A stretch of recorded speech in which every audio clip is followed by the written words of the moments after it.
Estamos de volta com o Cidadania, um programa sobre o cidadão e o seu direito.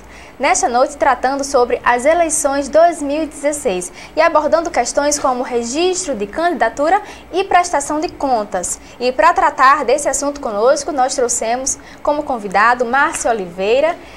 Boa noite, Márcio. Nós gostaríamos de agradecer a sua presença para tratar desse tema conosco, um tema tão importante neste ano, né, que é ano eleitoral, ano de eleições municipais. Márcio, que é especialista em direito eleitoral e também servidor do TRE aqui do Rio Grande do Norte. Márcio, antes das suas considerações iniciais, eu já vou lhe fazer a primeira pergunta, para em seguida você começar a debater conosco.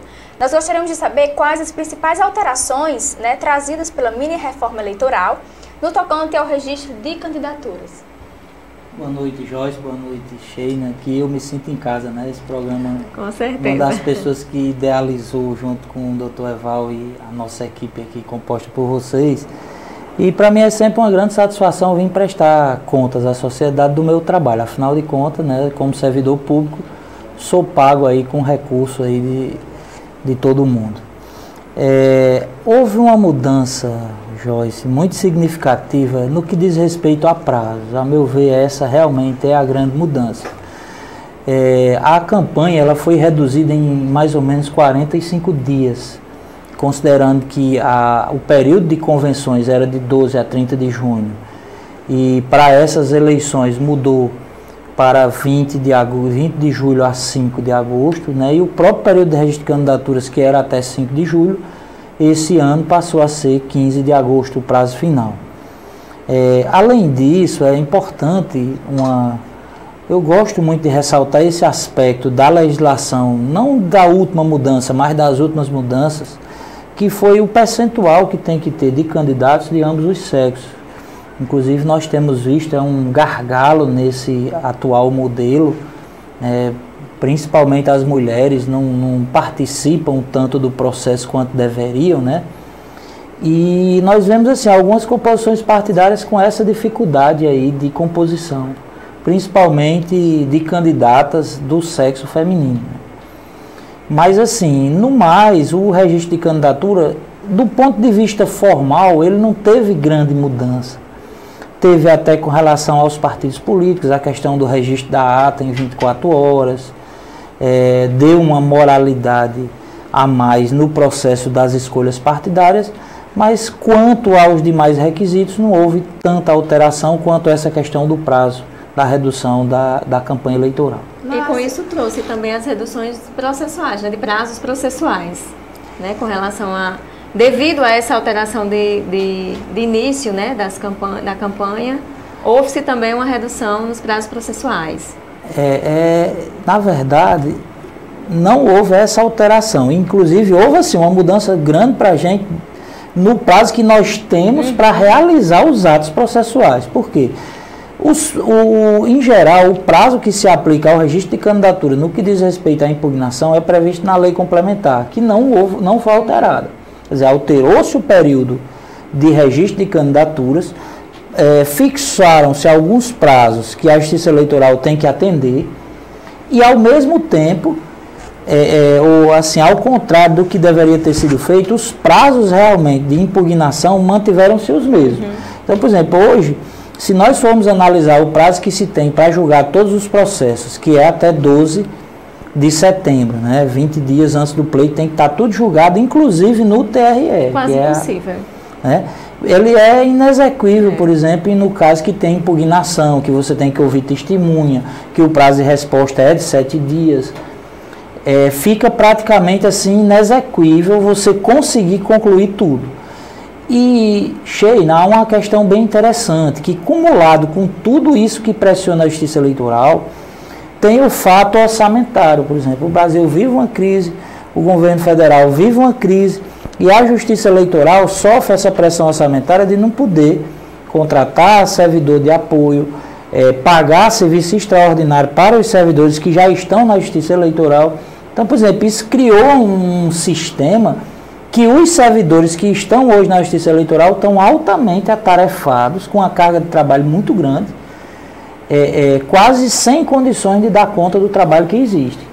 Pressão de prazo, sem orçamento para contratar pessoas e sem uma estrutura física, né, que dê suporte a tudo isso. Realmente criou-se uma situação bem complicada da gente gerenciar. Pois é, muitas vezes as pessoas elas criticam muito o serviço público, né? Mas seria interessante que as pessoas fizessem uma visita às instituições públicas e pudessem ver a realidade, né? A realidade das delegacias, a realidade do TRE, porque muitas vezes nós achamos que o serviço público ele é uma salvação, né? Porque ao contrário das empresas privadas, né? O serviço público, muitas pessoas encaram como uma garantia. Até no programa passado nós tratamos sobre esse assunto e as pessoas muitas vezes olham o serviço público como uma garantia de trabalho, né? Mas esquecem da importância, né? E do importante trabalho dos servidores, da importância do serviço e do trabalho dos servidores. Seria importante que as pessoas fizessem uma visita às instituições públicas e olhassem com carinho a realidade dessas pessoas que trabalham lá, né? Que muitas vezes tiram recursos do próprio bolso para que o serviço ele funcione. Como coisas básicas, né? Copos descartáveis, enfim. Mas não é o nosso tema de hoje. Voltando ao norte, né? Márcio, como é feita essa análise do período de registro? Olha, no processo de análise, ele assim, eminentemente administrativo. Por quê? Se ingressa com a documentação. E o cartório eleitoral, ele tem que analisar alguns aspectos em relação a cada um dos candidatos que pediram registro. Primeiramente, nós analisamos a regularidade da composição partidária. Se os partidos políticos, aquele que saiu isolado ou aqueles que compõem uma coligação, realizaram os atos que a legislação prevê que tenham realizados. Por exemplo, a convenção partidária, se encaminhou a ata dentro das 24 horas, se atendeu-se à formalidade da ata estar registrada em livro rubricado pela Justiça Eleitoral. Feito essa análise e deliberado que aquela composição partidária é válida, é regular, nós vamos analisar para cada candidato. Primeiro, se ele atende às condições de elegibilidade que são previstas na Constituição Federal. Segundo, se não há registro em alguns dos nossos sistemas de que ele tenha uma hipótese de inelegibilidade. As inelegibilidades são previstas na Constituição, na Lei Complementar 64/90. E por último, nós analisamos se a documentação dele está regular, se ele apresentou tudo aquilo que a lei prevê que ele tenha que trazer. Quando esse registro ingressa, nós publicamos um edital. Esse edital dá conhecimento à sociedade de quem pediu o registro de candidaturas. E esses dados são disponibilizados na internet. Passa a correr um prazo de 5 dias para impugnação. A impugnação muitas vezes é assim, levado a efeito na eleição como se já fosse o indeferimento ou a retirada do candidato do pleito. Impugnação, pessoal, é quando alguém leva à Justiça Eleitoral uma notícia de que aquele candidato pode ter uma ilegalidade e pode vir a ser afastado do processo. Mas não quer dizer que o impugnado está fora do pleito. Na verdade, isso aí vai ter um processo e ao final desse processo, quem vai decidir se aquele candidato participa ou não do pleito é o juiz eleitoral. Então, o cartório eleitoral, nesse período, ele faz o quê? Analisa a documentação, recebe a eventual impugnação de recurso, prepara tudo, ao final emite uma certidão e diz ao juiz eleitoral, olha, eu olhei a documentação, ela está regular, ou está faltando isso, ou está faltando aquilo. E ao final, por óbvio, quem decide se alguém tem ou não as condições de ser candidato é o juiz eleitoral, que é o titular da jurisdição eleitoral e é quem dá uma decisão final quanto a cada um desses processos. Ele dá uma sentença, Sheila, em cada um dos processos. Por exemplo, um município como Mossoró, que tem 400 pedidos de registro, mais ou menos, o magistrado tem, nesse curto espaço de tempo, que proferir sentença em todos esses processos. E o cartório eleitoral tem que dar ele esse suporte administrativo de analisar tudo, para que chegue para ele em condições de ser julgado. Márcio, uma questão que muitas vezes causa muita confusão, muita dúvida nos eleitores, e que é uma realidade do país inteiro, não só da nossa região, é que alguns candidatos constituem parte em alguns processos, né? Então, eu gostaria que você falasse um pouco sobre essa questão da inelegibilidade de candidatos que estão estão em alguma lide, mas ainda não possuem, né, nenhuma decisão transitada em julgado, nem decisão por órgão colegiado. Como funciona essa questão do candidato que está respondendo a algum processo? Olha, Joyce, essa é uma discussão que, inclusive, tem intensificado muito esse ano de eleições municipais, principalmente no Supremo Tribunal Federal. Até 2010, praticamente você só estaria inelegível depois de uma condenação com o trânsito em julgado. Trânsito em julgado, pessoal, é uma decisão judicial que não cabe mais nenhum recurso, ou seja, ali está na linguagem popular, prego batido, ponta virada, não tem mais o que ser feito. Com a lei conhecida da ficha limpa, Lei Complementar 135 de 2010, passou-se a admitir em algumas hipóteses que aquela pessoa que tenha sido condenado por órgão colegiado esteja inelegível. E aí muito se discutiu, inclusive, a constitucionalidade desses dispositivos, porque, segundo alguns, feriria princípios da própria Constituição, como o princípio da não culpabilidade, né?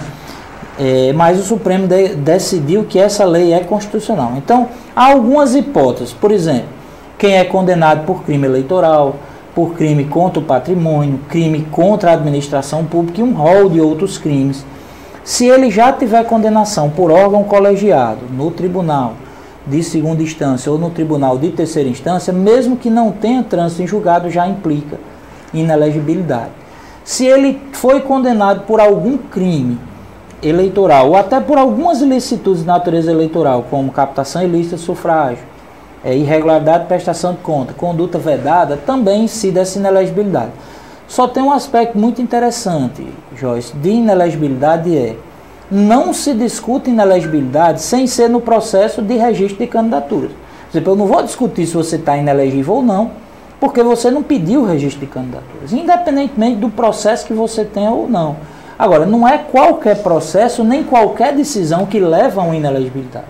Quem decide isso no final do processo é o juiz eleitoral, que tem a competência constitucionalmente dada de decidir sobre esses casos. E o Cidadania vai para um rápido intervalo e volta daqui a pouquinho. Cidadania, um programa sobre o cidadão e os seus direitos, volta já.